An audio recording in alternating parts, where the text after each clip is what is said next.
Hello, my dear friends. How are you? Fine. So, without wasting our time, I am starting with physical world part 3. With the completion of this part, we will complete physical world chapter number 1 of 11th NCERT physics.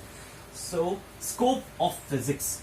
Physics की पहुंच कहां तक है, इसमें देखेंगे कि physics subject में क्या क्या हमें पढ़ना है, डीप में क्या क्या पढ़ना है, पूरा थ्रू आउट देखेंगे।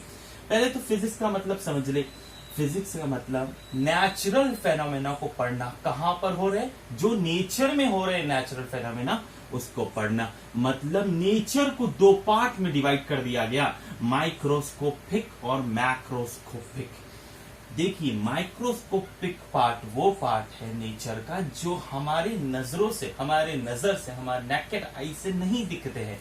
मतलब एटॉमिक फेनोमेना जो हो रहे हैं और न्यूक्लियस में जो फेनोमेना हो रहे हैं, मॉलिक्यूल्स में जो फेनोमेना हो रहे हैं, इलेक्ट्रॉन किस तरीके का है, इलेक्ट्रॉन कौन पार्टिकल है या वेव है, ये डुअल नेचर इलेक्ट्रॉन की प्रॉपर्टी, ये सब चीज को डिटेल में देखना। कौन से डोमेन में देखेंगे? माइक्रोस्कोपिक डोमेन ऑफ फिजिक्स देखिए। और मैक्रोस्कोपिक डोमेन में टेरेस्ट्रियल फेनोमेना देखेंगे, जो अर्थ से रिलेटेड फेनोमेना है वो देखेंगे।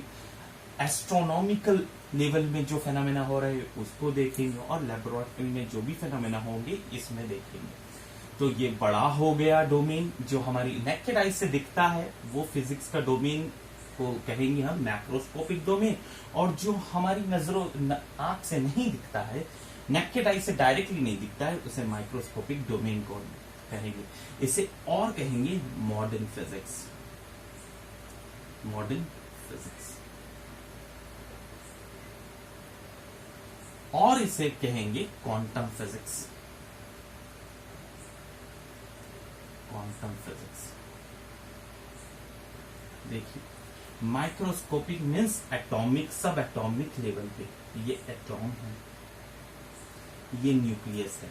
देखिए, एटॉम में होते हैं इलेक्ट्रॉन्स। तो इलेक्ट्रॉन की क्या प्रॉपर्टी है, क्या वो पार्टिकल होते हैं या वेव होते हैं, ये देखेंगे हम। चलिए, एटॉम जान दीजिए, इलेक्ट्रॉन जान दीजिए। न्यूक्लियस के अंदर कौन होता है वो देखेंगे। न्यूक्लियस के अंदर कौन होता है? प्रोटॉन और न्यूट्रॉन होता है। ये भी देखेगा कौन? फिजिक्स देखेगा माइक्रोस्कोपिक डोमेन के अंदर। चलिए, ये प्रोटॉन और न्यूट्रॉन ही नहीं देखता, इनके बीच में लगने वाला जो फोर्स है जिसके वजह से ये एक दूसरे के साथ रहते हैं, वो फोर्स की तक पढ़ाई करेंगे। वो फोर्स को भी देखेंगे, उसकी इंटेंसिटी भी देखेंगे, उसकी रेंज भी देखेंगे, उसकी स्ट्रेंथ भी देखेंगे। इस फोर्स को क्या नाम दूं? स्ट्रॉन्ग न्यूक्लियर फोर्स कहते हैं इसे, ये भी देखेंगे। चलिए ठीक है, यहां तक सही बात ही थी। न्यूक्लियस के अंदर क्या है, यहां तक नहीं रुकते हैं। प्रोटॉन, प्रोटॉन के अंदर भी पार्टिकल्स होते हैं। वो पार्टिकल्स कितने होते हैं और उनका नाम क्या है? क्वार्क, उसे क्वार्क कहते हैं। उसका विड्थ कितनी है? 0.46 मल्टीप्लाई बाय 10⁻⁻18 मीटर। यहां तक कि क्वार्क की विड्थ देखता है कौन? फिजिक्स देखता है। मतलब हदें देख रहे हो, एक्सटेंट ऑफ फिजिक्स। चलिए, प्रोटॉन को तो छोड़ दीजिए, उसके अंदर जो है वो भी छोड़ दीजिए। जब प्रोटॉन न्यूट्रॉन से कन्वर्ट होता है और न्यूट्रॉन प्रोटॉन में कन्वर्ट होता है वो भी देखेंगे। चलिए, ये न्यूट्रॉन है, न्यूट्रॉन को कन्वर्ट करते हैं। देखिए, ये जब फूटता है, मतलब न्यूक्लियर बम जब फूटता है, या न्यूक्लियर रिएक्टर में न्यूक्लियस जब हलता है, फूटता है, ये जो स्ट्रॉन्ग न्यूक्लियर बॉन्ड है ये फूटता है, तो प्रोटॉन और न्यूट्रॉन अलग अलग हो जाते हैं। तो न्यूट्रॉन जल्दी से प्रोटॉन में कन्वर्ट होना चाहता है। जब न्यूट्रॉन प्रोटॉन में कन्वर्ट होता है ना, तब एक पार्टिकल छोड़ता है, इलेक्ट्रॉन। और क्या छोड़ेगा? Anti neutrino. Anti neutrino. तो देखिए, ये जो एंटी न्यूट्रिनो पार्टिकल है ना, ये मास लेस है, चार्ज लेस है, और विड्थ भी 10⁻⁻36 मीटर। बहुत छोटा, बहुत छोटा। उसकी विड्थ देखता है, चार्ज लेस, मास लेस पार्टिकल का स्पिन देखता है, क्या वो क्लॉकवाइज है या एंटी क्लॉकवाइज है। वो एंटी क्लॉकवाइज घूमता है, ये तक के दिखा देता है। कौन दिखाता है? फिजिक्स। तो पहुंच देख रहे हैं फिजिक्स की, जो पार्टिकल दिख नहीं रहा, जिसके पास मास नहीं, जिसके पास चार्ज नहीं, उस पार्टिकल का चलने का अंदाज देखता है कौन? फिजिक्स। ये औकात है फिजिक्स है, ये हदे फिजिक्स है, ये फिजिक्स की पहुंच है निचले तक, नीचे की हिस्से तक देख लिया आपने कि ये जहां पार्टिकल का मास नहीं वहां तक के देखता है। अब आपको बता दूं ऊपर की हदें इसकी, ये नीचे की हद तक देख लिए, अब ऊपर की हद देख लिए। ये पूरे यूनिवर्स का मास मेजर करता है 10⁻53 kg। ये हद है। देखिए जहां कोई मास नहीं उसका स्पिन देखता है, और मास भरकम भारी उसको मेजर करता है। अरे मेजर तो सिर्फ मास ही नहीं करता है, डायमीटर भी गिन लिया है। डायमीटर कितना? 8.8 into 10⁻26 metre, 10 billion light years. इतना बड़ा डायमीटर यूनिवर्स का, कई गैलेक्सीज का पूरी मेजरमेंट आया कर डाला है। 8.8 इंटू 10⁻26 मीटर। हदें देख रहे हो, जहां दिख नहीं रहा उसको भी देख रहा है, और उसकी चलने का अंदाजा, स्पिन देख रहा है क्लॉकवाइज एंटी क्लॉकवाइज। और जो बहुत भरकम भारी है उसका इतना बड़ा बड़ा डायमेंशन को भी गिनने की हदें और औकात रखता है फिजिक्स। समझ ली? चलिए छोड़ आगे बढ़ते हैं। देखिए मैक्रोस्कोपिक डोमेन, ये 1900 से पहले की पढ़ाई, 1900 से पहले की पढ़ाई, पुरानी पढ़ाई। इसे क्या कहेंगे? ओल्ड फिजिक्स या क्लासिकल फिजिक्स? Classical physics. देखिए 1900, ये अभी लेटेस्ट की 1900 के बाद से इसका पॉइंटर आइंस्टाइन है। तो ये 1900 की बाद की पढ़ी है माइक्रोस्कोपिक डोमेन। पहले क्लासिकल फिजिक्स पढ़ा करते थे, तो हमें ज्यादातर क्लासिकल फिजिक्स ही पढ़ना है। देखिए क्लासिकल फिजिक्स को 4 पार्ट में डिवाइड कर दिया गया। देखिए मैकेनिक्स, थर्मोडायनेमिक्स,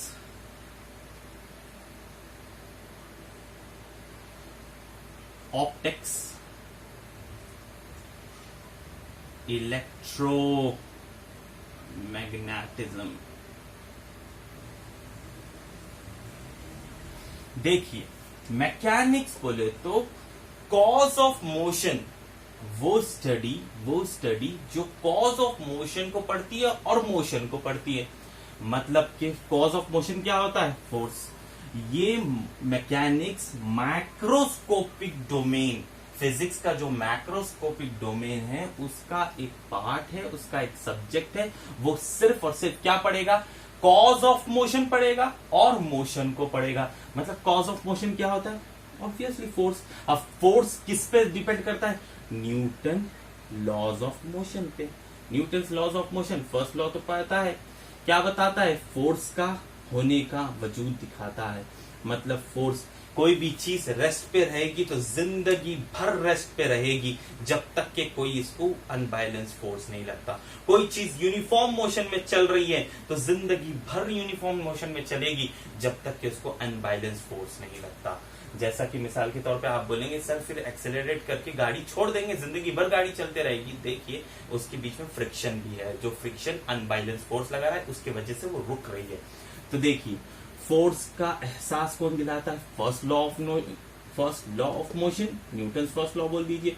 सेकंड लॉ क्या बोलता है? फोर्स का मैग्नीट्यूड बताता है, F = m/a। किसके ऊपर डिपेंड करेगा? मास जो हिल रहा है और उसका एक्सेलरेशन। तो फोर्स का मैग्नीट्यूड क्वांटिफाई करेगा। और third, for every action there is equal and opposite reaction. 3 forces के लॉज ऑफ मोशन पढ़ लेंगे। अब जब फोर्स पढ़ा है तो मोशन को तो पढ़ना ही है ना। मैकेनिक्स बोलता है मोशन को पढ़ना और कॉज ऑफ मोशन को पढ़ना। मतलब मोशन को पढ़ना, मोशन के टाइप्स कौन से? Different type. Rotational motion, oscillatory motion, और तीसरा कौन सा? Linear motion. देखिए जब मोशन पढ़ लिया, फोर्स पढ़ लिया, तो बोलिए वर्क पढ़ना जरूरी हो गया कि नहीं हो गया? वर्क का डेफिनेशन क्या है? Work is equal to force multiply by distance. जब फोर्स पढ़ ले रहे हो, जब मोशन पढ़ ले रहे हो, मतलब डिस्टेंस पढ़ ले रहे हो, तो वर्क तो पढ़ना जरूरी है। मतलब एनर्जी पढ़ ले रहे हो, फिर वर्क अपॉन टाइम बोले तो पावर, फिर पावर को भी पढ़ेंगे। अब जब पावर भी पढ़ लिया, सब पढ़ लिया, तो प्रॉपर्टीज ऑफ, जिसके ऊपर फोर्स लगेगा तो वो सॉलिड भी हो सकता है, वो लिक्विड भी हो सकता है। तो प्रॉपर्टीज ऑफ सॉलिड भी पढ़ेंगे और प्रॉपर्टीज ऑफ लिक्विड भी पढ़ेंगे। समझ में आ गया? इस मैकेनिक्स सब्जेक्ट में, इस मैकेनिक्स पार्ट में, मैक्रोस्कोपिक डोमेन के, इसमें क्या क्या पढ़ेंगे? न्यूटन लॉज ऑफ मोशन पढ़ेंगे, मतलब फोर्स पढ़ेंगे, और फिर मोशन पढ़ेंगे, वर्क भी पढ़ेंगे, पावर पढ़ेंगे, प्रॉपर्टीज ऑफ फ्लूइड भी पढ़ेंगे, प्रॉपर्टीज ऑफ सॉलिड भी पढ़ेंगे। हर एक चीज डिटेल में पढ़ेंगे। आगे देखिए, थर्मोडायनेमिक्स। थर्मल का means heat, dynamics means work. देखिए, थर्मोडायनेमिक्स ये ऐसा सब्जेक्ट है जिसमें हीट इन ट्रांसफर और वर्क इन ट्रांसफर को पढ़ना है। और हमारी चाहत हमेशा यही रहेगी कि हीट को वर्क में कन्वर्ट करना, हीट को वर्क में कन्वर्ट करना। तो देखिए, हीट के मॉड्स ऑफ हीट ट्रांसफर पढ़ेंगे इस सब्जेक्ट में। मॉड्स ऑफ हीट ट्रांसफर क्या होते हैं? कंडक्शन, कन्वेक्शन और रेडिएशन। कन्वेक्शन, रेडिएशन, ये मॉड्स होते हैं। पूरा डिटेल में हम देखेंगे। ये पूरा एक आपको चैप्टर है। मैकेनिक्स भी आपको पूरा एक चैप्टर है 11th में, ये भी 11th में। ऑप्टिक्स 12th में, इलेक्ट्रोमैग्नेटिज्म भी 12th में। तो हर एक चीज हम डिटेल में देखेंगे। यहाँ ओवरऑल व्यू बताया जा रहा है कि फिजिक्स की हदें कहां तक है, फिजिक्स में क्या क्या पढ़ना है, फिजिक्स की पहुंच और पकड़ कहां तक है, मतलब क्या क्या पढ़ाता है फिजिक्स। देखिए, पूरा ही पढ़ा देता है। थर्मोडायनेमिक्स में मॉड्स ऑफ हीट ट्रांसफर पढ़ेंगे। Conduction, convection, radiation. मॉड्स, किस तरीके से हीट एक जगह से दूसरी जगह जाती है, कंडक्शन से भी जाती है, कन्वेक्शन से भी और रेडिएशन से भी। चलिए ठीक है। इस पे सेकेंड लॉ ऑफ थर्मोडायनेमिक्स भी पढ़ेंगे। सेकेंड लॉ ऑफ थर्मोडायनेमिक्स जैसा हमने पार्ट 1 में भी देखा था थोड़ा सा। तो इसके ऊपर बेस्ड हम हीट इंजन भी बनाएंगे। क्या बनाएंगे? Heat engine. देखिए, हीट इंजन होता क्या है? हीट इंजन हाइयर टेम्परेचर से लोअर टेम्परेचर जब हीट जाते रहती है तो वर्क निकल जाता है आउटपुट में। लोअर टेम्परेचर जब हीट जाती है हाइयर टेम्परेचर से लोअर टेम्परेचर, तो हमें जब वर्क मिल जाता है। जैसे कि आप देख ले, आपका गाड़ी का जो सिलेंडर होता है वो बहुत गर्म होता है, देखते होंगे। उसमें हर थोड़ी देर के बाद एक बम फूटता है, मतलब एक छोटा सा ब्लास्ट होता है, मतलब हाई टेम्परेचर होता है। तो उसके हाई टेम्परेचर की वजह से, हाई प्रेशर से पिस्टन नीचे जाता है, तो मतलब गोल घूमता है आपका टायर जो गाड़ी का, और आप आगे मूव होते। फिर वो ठंडा होता है थोड़ी देर तक, फिर से ब्लास्ट होता है। इसी तरीके से वर्क आउटपुट आपको मिलते रहता है और आपकी गाड़ी आगे चलते रहती है। मतलब ये सब चीज डिटेल में पढ़ेंगे, अभी ओवरऑल व्यू बताते जा रहा हूं। तो देखिए, इस पे ही बेस्ड हमारा रेफ्रिजरेटर भी है। रेफ्रिजरेटर में इंपॉर्टेंट चीज क्या होगी? बोलिए, टेम्परेचर ठंडा करना या टेम्परेचर हाई करना? टेम्परेचर ठंडा करना, ये रेफ्रिजरेटर है। और इसमें से, इसके पीछे क्या लगा रहता है? कंप्रेसर। हम जो वर्क देते हैं, निकालते नहीं है। वर्क से चलता है कि फ्रिज नहीं चलता है, हम वर्क पीछे से देते हैं। जब देते हैं तो हीट इसमें से निकाल देता है ये वर्क, मतलब कंप्रेसर से रेफ्रिजरेंट होता है, वो आपको आगे पूरा डिटेल में देखेंगे। वो हीट निकाल देता है और बाहर ले जाके छोड़ता है। तो आप देखे होंगे, बाहर आपका जो फ्रिज का पीछे का हिस्सा होता है वो गर्म होता है, ये वो रहता है, और अंदर ठंडा रहता है। और इंजन के अंदर आप जब देखेंगे, देख तो नहीं सकते हैं, मगर आप एहसास कर सकते हैं हीट बहुत ज्यादा होती है थोड़ी देर, और थोड़ी देर के बाद ठंडा होता है। तो इसकी वजह से वर्क निकलता है। हीट इंजन भी पढ़ेंगे, रेफ्रिजरेटर भी पढ़ेंगे।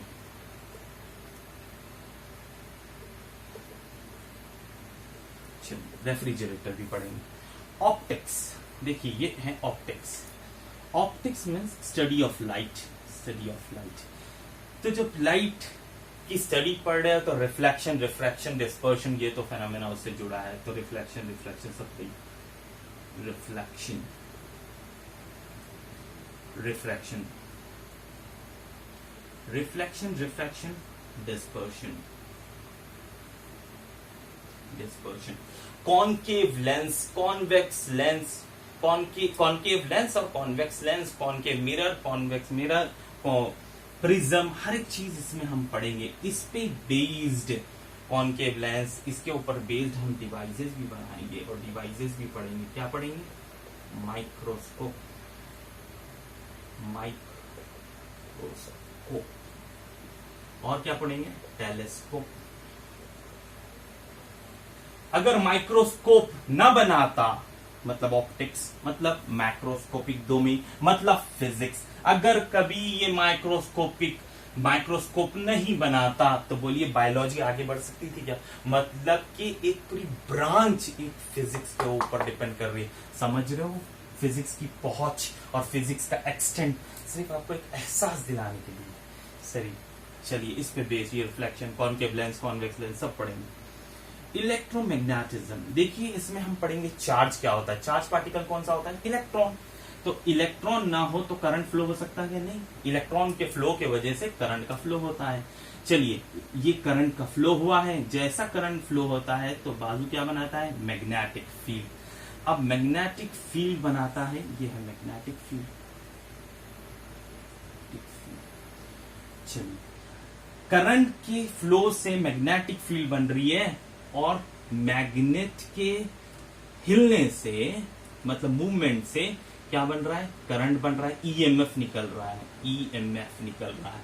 मतलब इसके मूवमेंट से आगे पीछे इस तरीके से किए तो मैग्नेटिक फ्लक्स चेंज होता है, और मैग्नेटिक फ्लक्स जब चेंज होता है तो ईएमएफ प्रोड्यूस हो जाता है, मतलब करंट और इलेक्ट्रिसिटी पैदा हो जाएगी। यहाँ पे ये भी देखेंगे, जब करंट है तो एसी करंट भी देखेंगे और डीसी करंट भी देखेंगे,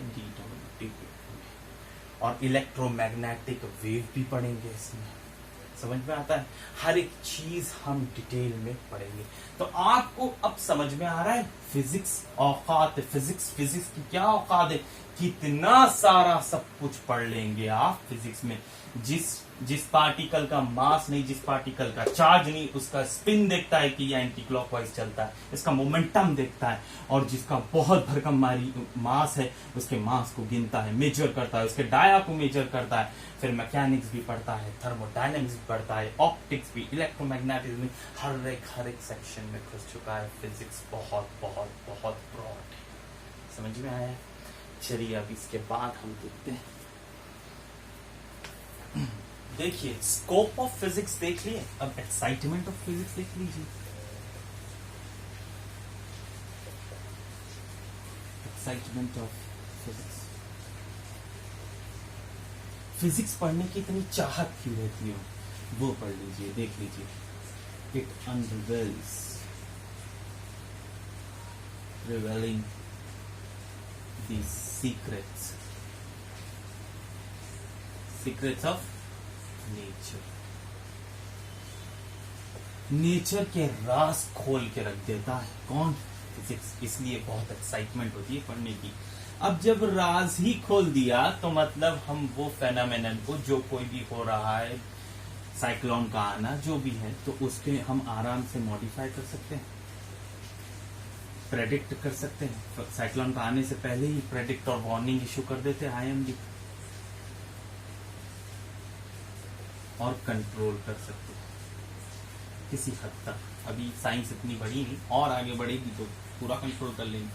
जब मॉडिफाई कर लिया, प्रेडिक्ट भी कर लिया, कंट्रोल भी कर लिया, तो बोलिए ये सब चीजों को देखकर हम और नया इन्वेंशन नहीं कर सकते? यही फेनोमेनन को पढ़ कर, इसके अंदर कैसे कैसे प्रोसेस हो रहे, वही प्रोसेस को पढ़कर इन्वेंशन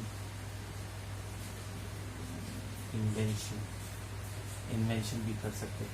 तो देखिए, क्योंकि ये पॉइंट था एक्साइटमेंट ऑफ फिजिक्स, तो ये बहुत मेन पॉइंट है। मॉडिफाई, कंट्रोल और प्रेडिक्ट कर सकते हैं, और न्यू चीज का इन्वेंशन कर सकते हैं हम आराम से। चलिए इसके बाद हम पढ़ते हैं, क्या पढ़ोगे? Interrelation in between physics, technology and society. Physics,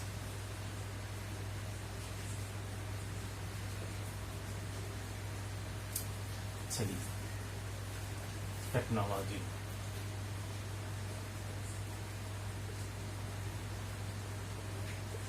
देखिए, फिजिक्स, आपको बता दूं मैं फिजिक्स क्या है। देखिए, एक स्टेशनरी मैग्नेट है, ये नॉर्थ पोल और साउथ पोल। इस मैग्नेट के अंदर हम कॉपर वायर को गोल गोल गोल घुमाएं तो ये मैग्नेटिक फ्लक्स कटेगा और ईएमएफ डेवलप होगा। ऐसा हमें पता चला है फिजिक्स में, ईएमएफ डेवलप होगा। तो हमने जब सोचा है कि एक स्टेशनरी मैग्नेटिक फील्ड के अंदर कभी फ्लक्स कटते हैं, मतलब कॉपर वायर जब कट करता है तो ईएमएफ उसमें डेवलप हो जाता है, करंट आगे प्रोड्यूस हो सकता है। तो हमने क्या किया, जनरेटर बना दिया। और क्या बना दिया, विंडमिल बना दिया, टरबाइन बना दिया। ठीक, जैसा कि विंड मिल देखे होगे, बहुत बड़े बड़े विंग्स लगे हुए रहते, गोल गोल घूमते रहते। तो वो क्या घूमते हैं, कॉपर वायर को लेके घूमते हैं और फ्लक्स को काटते रहते और ईएमएफ डेवलप करते रहते। मतलब फिजिक्स की वजह से टेक्नोलॉजी डेवलप हुई है। एक फिजिक्स का कंसेप्ट पढ़े हैं और तीन अलग अलग टेक्नोलॉजी और न जाने कितने टेक्नोलॉजीज डेवलप हो गए। मतलब फिजिक्स गिव राइज टू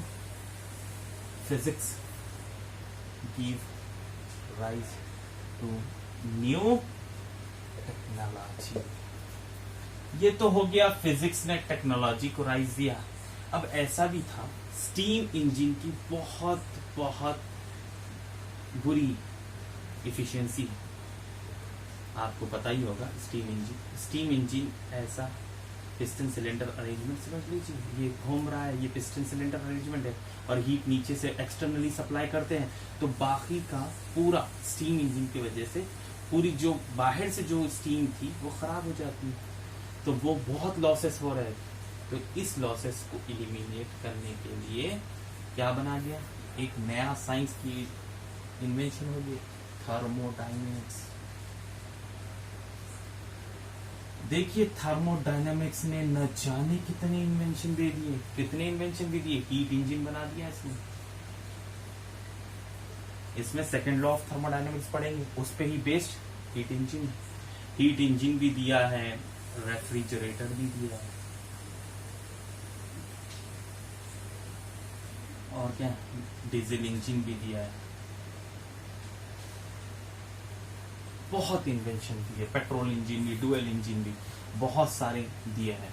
मतलब एक टेक्नोलॉजी को सुधारने के चक्कर में एक न्यू फिजिक्स आई है। मतलब टेक्नोलॉजी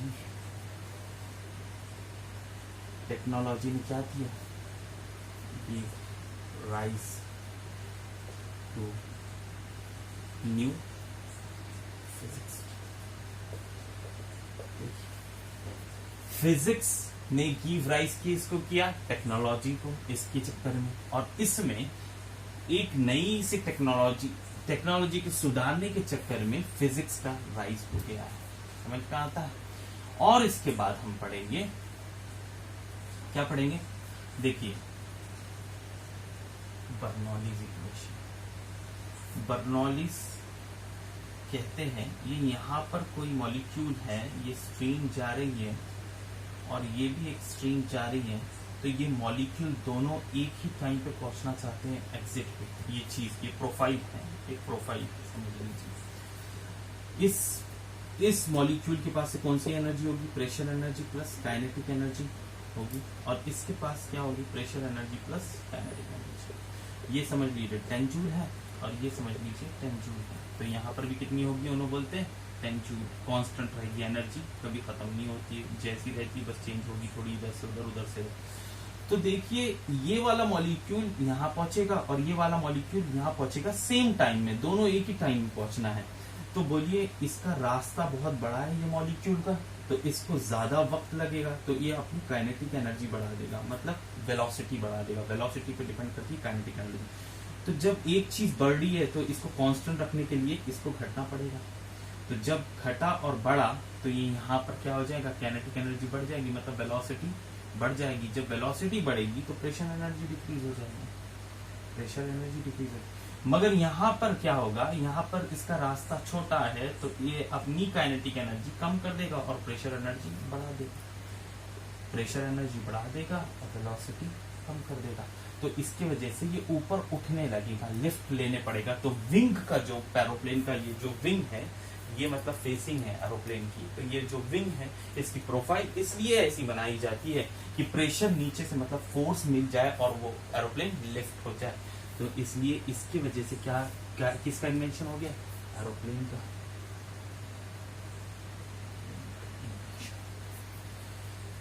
तो आपको समझ में आ रहा है।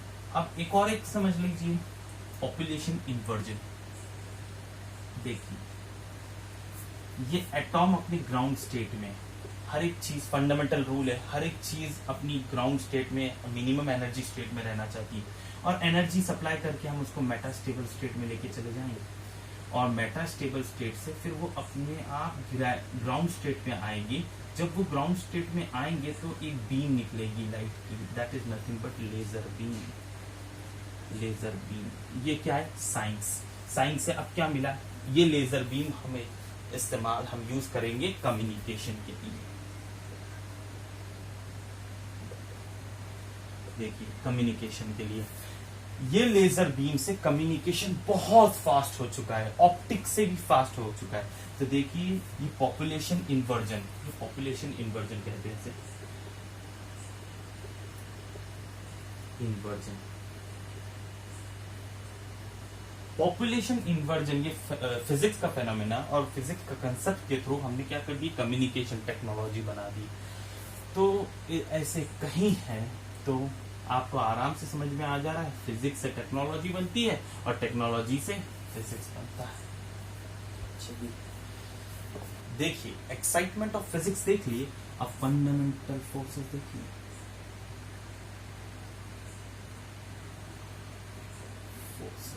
देखिए पूरे नेचर में सिर्फ 4 फंडामेंटल फोर्सेस हैं, एक gravitational force, electromagnetic force, strong nuclear force, weak nuclear force.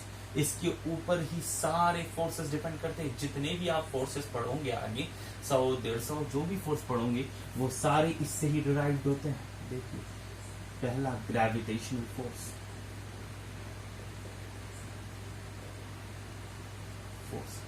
देखिए gravitational force acts between masses, 2 masses के बीच में एक्ट होगा, और ये कैसा फोर्स रहेगा, वीकेस्ट फोर्स है, वीकेस्ट फोर्स। रेंज कैसी है, बहुत लॉन्ग रेंज है। यहां से अर्थ यहां से मून को पकड़ता है, सन अर्थ को पकड़ता है। यहां से अर्थ का ही डिस्टेंस कितना है, 3 lakh kilometre. Long range, infinity range, long है। अट्रैक्टिव इन नेचर, कैसा है, अट्रैक्टिव है, रिपल्सिव नहीं है।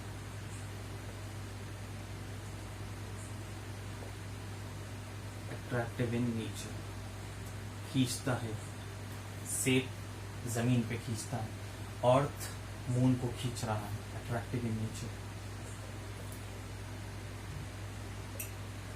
Does not require medium, not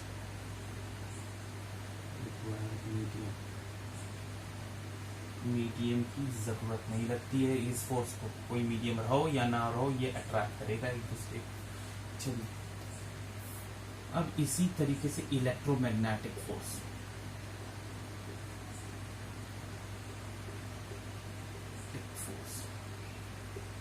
देखिए इसको चार्ज पार्टिकल लगेंगे, यहाँ पर चार्ज का कुछ नहीं बोला था, यहाँ चार्ज पार्टिकल लगेंगे। ये चार्ज पार्टिकल रहना चाहिए, पॉजिटिव या नेगेटिव। ये कैसा फोर्स है, स्ट्रॉन्ग फोर्स है, स्ट्रॉन्ग फोर्स है।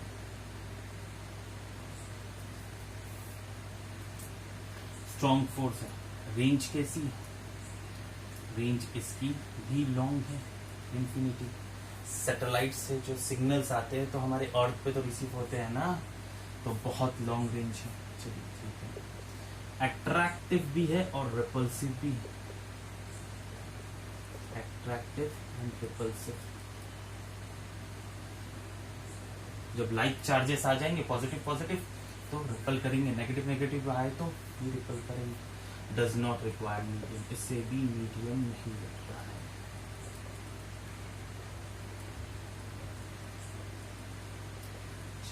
सही है। अब हो गई ये बातें मैक्रोस्कोपिक फिजिक्स और मैक्रोस्कोपिक डोमेन के अंदर जो फोर्सेस है उनकी बातें थी ये। अब माइक्रोस्कोपिक डोमेन में मतलब इन फोर्सेस का इन्फ्लुएंस नहीं होता है माइक्रोस्कोपिक में। माइक्रोस्कोपिक लेवल में अपने फोर्सेस होते हैं।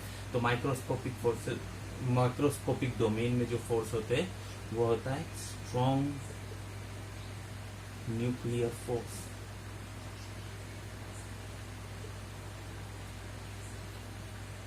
देखिए स्ट्रॉन्ग न्यूक्लियर फोर्स होता क्या है। अब आपको तो पता है ये एटॉम है, ये एटॉम है, यहाँ पे इलेक्ट्रॉन्स होते हैं, ये न्यूक्लियस है। तो न्यूक्लियस के अंदर होते हैं, देखिए न्यूक्लियस के अंदर प्रोटॉन भी होते हैं, न्यूट्रॉन भी होते हैं, न्यूट्रॉन भी होते हैं, और प्रोटॉन प्रोटॉन भी होते हैं, जो भी हो प्रोटॉन भी होते हैं।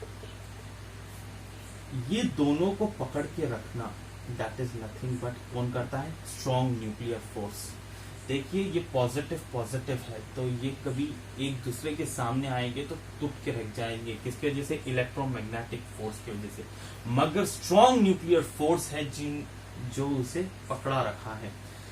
हीलियम एटॉम के जो 2 प्रोटॉन होते हैं उसमें कितना लगता है पता है? 20 पाउंड्स फोर्स लगता है, मतलब 9 किलो तक के फोर्स दबाता है। इतना पावरफुल फोर्स होता है स्ट्रॉन्ग न्यूक्लियर फोर्स। तो ये प्रोटॉन को पकड़ता है, न्यूट्रॉन प्रोटॉन को। तो मतलब कैसा है ये फोर्स? स्ट्रॉन्ग है। रेंज कैसी? रेंज शॉर्ट है, शॉर्ट रेंज है, 10⁻⁻14 मीटर, बहुत शॉर्ट। अंदर न्यूक्लियस के अंदर ही अंदर लगता है। Strong, attractive in nature,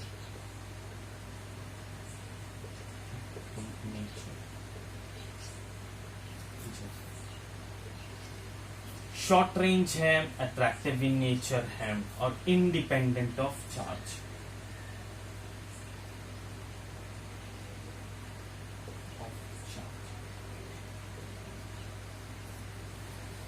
charge के ऊपर डिपेंड कर रहा है कि पॉजिटिव कोई पकड़ के रखा है। नेगेटिव पॉजिटिव रहता है तो रिपेल होता, अट्रैक्ट होता, और पॉजिटिव रहता तो रिपेल होता। ऐसा इलेक्ट्रोमैग्नेटिक फोर्स करता था। मगर इलेक्ट्रोमैग्नेटिक फोर्स जैसा नहीं है। इलेक्ट्रोमैग्नेटिक फोर्स के ऊपर डोमिनेट करता है स्ट्रॉन्ग न्यूक्लियर फोर्स। समझ में आ गया? न्यूक्लियस के अंदर प्रोटॉन प्रोटॉन के अंदर। चलिए अब ये तो हो गया स्ट्रॉन्ग न्यूक्लियर फोर्स। अब वीक न्यूक्लियर फोर्स पढ़ लेते हैं। ये वीक न्यूक्लियर फोर्स बहुत कम टाइम के लिए आता है और न्यूट्रिनो और एंटी न्यूट्रिनो के बीच में एक्ट करता है। एक्ट देखिए बता दो, एक्ट बिटवीन न्यूट्रिनो और anti neutrino, act between neutrino and beta particle. देखिए ये एंटी न्यूट्रिनो क्या होता है, न्यूट्रिनो क्या होता है, और बीटा पार्टिकल क्या होता है। देखिए जब ये न्यूक्लियस होता है, देख लीजिए ये न्यूक्लियस है, न्यूक्लियस के अंदर न्यूट्रॉन है और प्रोटॉन है। न्यूट्रॉन और प्रोटॉन स्ट्रॉन्ग न्यूक्लियर बॉन्ड से पकड़े हुए हैं। जब ये न्यूक्लियर रिएक्टर में या स्टार में ये टूटता है तो न्यूक्लियर एनर्जी रिलीज होती है और प्रोटॉन और न्यूट्रॉन अलग अलग हो जाते हैं। जब ये टूटा बॉन्ड तो अलग अलग हो गए। तो न्यूट्रॉन प्रोटॉन में कन्वर्ट होना चाहता है। क्या में कन्वर्ट होना चाहता है? प्रोटॉन में। जब ये कन्वर्ट होता है तो एक पार्टिकल निकलते हैं, 2 पार्टिकल निकलते हैं। एक इलेक्ट्रॉन निकलता है और दूसरा एंटी न्यूट्रिनो निकलता है। इस एंटी न्यूट्रिनो के और इस बीटा पार्टिकल, इलेक्ट्रॉन को बीटा पार्टिकल बोलते हैं मगर इसकी स्पीड बहुत ज्यादा होती है इलेक्ट्रॉन की, आम इलेक्ट्रॉन से ज्यादा स्पीड होती है ये बीटा पार्टिकल। इन दोनों के बीच में बहुत कम टाइम के लिए और सिर्फ यही सिचुएशंस के अंदर ये लगता है कौन सा? Weak nuclear force, act between anti neutrino and electron. और देखिए प्रोटॉन भी अकेला हो गया जब फूट गया तो प्रोटॉन न्यूट्रॉन में कन्वर्ट होना चाहता है। तो जब क्या छोड़ता है? पॉजिट्रॉन और न्यूट्रिनो। ये भी बीटा पार्टिकल। इन दोनों के बीच में थोड़ी देर के वास्ते जो फोर्स आता है पिक्चर में वही है वीक न्यूक्लियर फोर्स। और ये कब आता है? Beta decay. बीटा डिके जब ये फूटता है और बीटा पार्टिकल निकलता है, that is nothing but beta decay. चलिए ठीक है, ये beta decay plus beta decay और माइनस बीटा डिके। तो अब आपको ये तो समझ में आ गया है एक्ट ग्रेविटेशनल किसमें? Act between masses, act between charges। चलिए, act between proton neutron, neutron proton. चलिए लिख लीजिए, act between proton neutron, neutron neutron और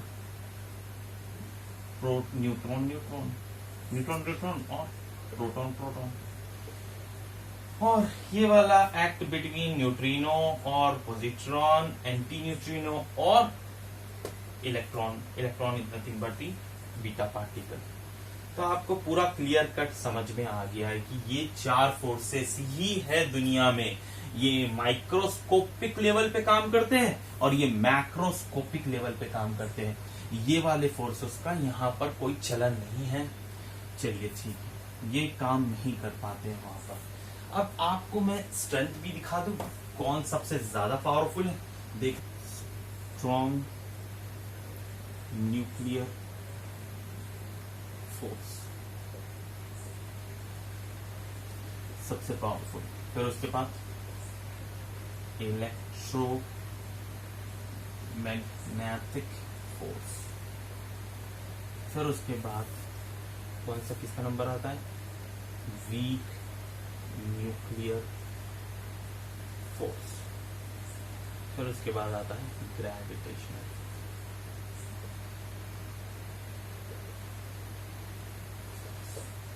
देखिए, सबसे स्ट्रॉन्ग न्यूक्लियर फोर्स है, उसके बाद ये है, फिर उसके बाद ये और उसके बाद ये। देखिए, स्ट्रॉन्ग न्यूक्लियर फोर्स एक गुना, तो ये इलेक्ट्रोमैग्नेटिक फोर्स इससे 100 गुना कम, और इससे वीक न्यूक्लियर फोर्स 10⁻⁻13 गुना कम, और इससे ग्रेविटेशनल फोर्स -10⁻⁻38 गुना। मगर ये स्ट्रॉन्ग न्यूक्लियर फोर्स तो प्रोटॉन और न्यूट्रॉन में होता है और न्यूट्रॉन प्रोटॉन में होता है। प्रोटॉन का मास कहाँ, न्यूट्रॉन का मास कहाँ। इलेक्ट्रोमैग्नेटिक फोर्स चार्जेस इलेक्ट्रॉन के अंदर होते हैं और इलेक्ट्रॉन का मास कहाँ और प्रोटॉन का मास कहाँ। प्रोटॉन बहुत बड़ा, 2000 टाइम्स बड़ा हो जाता है इलेक्ट्रॉन से, तो इनमें कोई कंपैरिजन नहीं कर सकते। मगर ऐसा मान लो कि भाई ये चीज प्रोटॉन ही इलेक्ट्रॉन जैसा बड़ा है और उसका मास है, तो जब जाके ये वाली चीज 100 गुना ज्यादा पावरफुल रहेगी और ये वाली चीज जो इसमें इलेक्ट्रोमैग्नेटिक फोर्स है 100 गुना इससे कम होगी। और यही वैसी ही न्यूक्लियर फोर्स, लेकिन वीक न्यूक्लियर फोर्स तो क्या में लगता है? न्यूट्रिनो और पॉजिट्रॉन के अंदर लगता है या बीटा पार्टिकल के अंदर लगता है।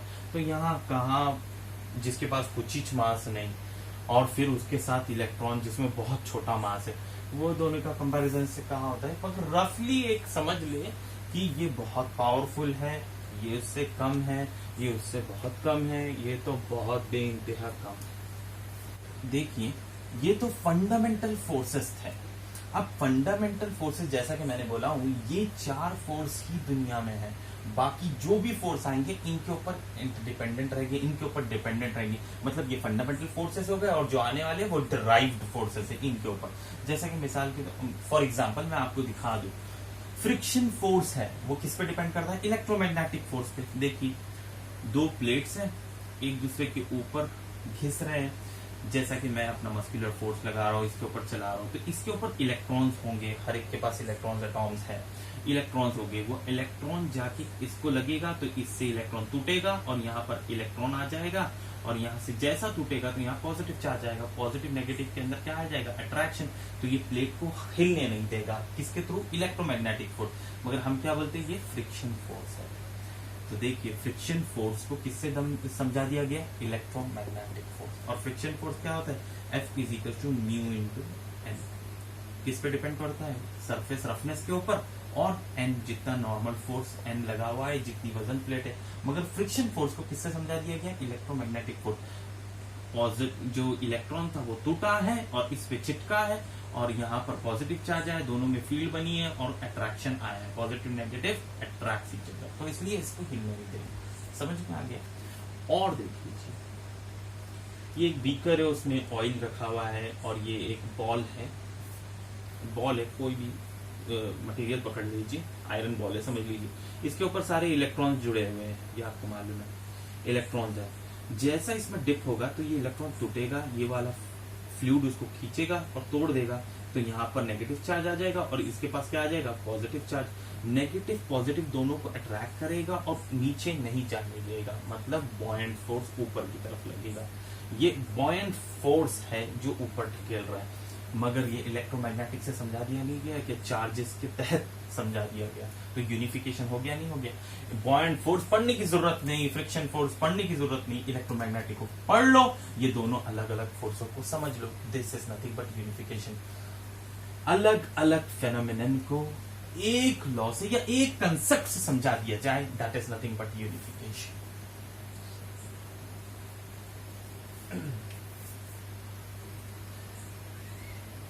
देखिए, वो दिन भी दूर नहीं कि nuclear strong nuclear force, electromagnetic force, weak nuclear force और ग्रेविटेशनल फोर्स एक ही फोर्स बन जाएंगे, क्योंकि हजारों साल पहले, 1300 बिलियन ईयर्स पहले, जब बिग बैंग थ्योरी कहती पूरे सब चीज एक जगह थे, तो एक जगह ही एक फोर्स हुआ करता था। चलिए ठीक है, वो तो बात की, जैसे जैसे इन्वेंशन होगा तो आपको खुद समझ आ जाएगा।